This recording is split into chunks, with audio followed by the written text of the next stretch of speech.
Hello and welcome to Castanet's Week in Review. I'm Jen Zielinski. Our top story: a raid on a Hells Angels clubhouse in Kelowna last weekend was just the tip of the iceberg.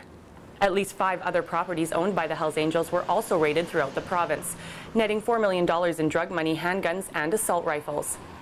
The investigation began in January of 2011 and initially focused upon the evidence suggesting a marijuana production and trafficking organization was active in the Southeast District of British Columbia. A second phase of the project was developed when RCMP investigators gathered evidence indicating the drug trafficking organization was prepared to import and traffic 500 kilograms of cocaine. 8 Hells Angels, including the vice president of the Kelowna chapter, David Giles, are facing charges for conspiracy to import and trafficking cocaine. Another Kelowna parent is warning families about dangerous dog breeds after her son was attacked by a pit bull. I want people to be aware of the types of breeds that are out there. It's not just pit bulls, it's not just German shepherds. They are vicious dogs that are bred for other things than family pets, and people need to be very aware. Don't ever leave your child alone with an animal, ever. It doesn't matter how nice and how friendly it's been. There is the potential for any animal to bite. 4-year-old Hayden was bit twice on the face by a family friend's dog. He was rushed to hospital where he received 32 stitches. The pit bull has since been put down. Seniors and those living with disabilities in Lake Country now have access to more affordable housing.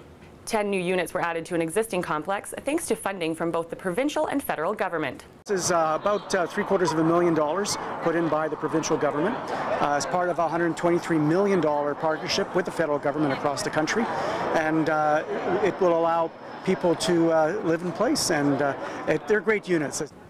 The Society of Hope will manage and operate the building. Scientists were in Summerland this week to conduct an inventory on rare species. The city's yacht club is dredging the marina, but before the work can get underway, all of the indigenous mussel species have to be moved out of the area. And then they're pulling them up.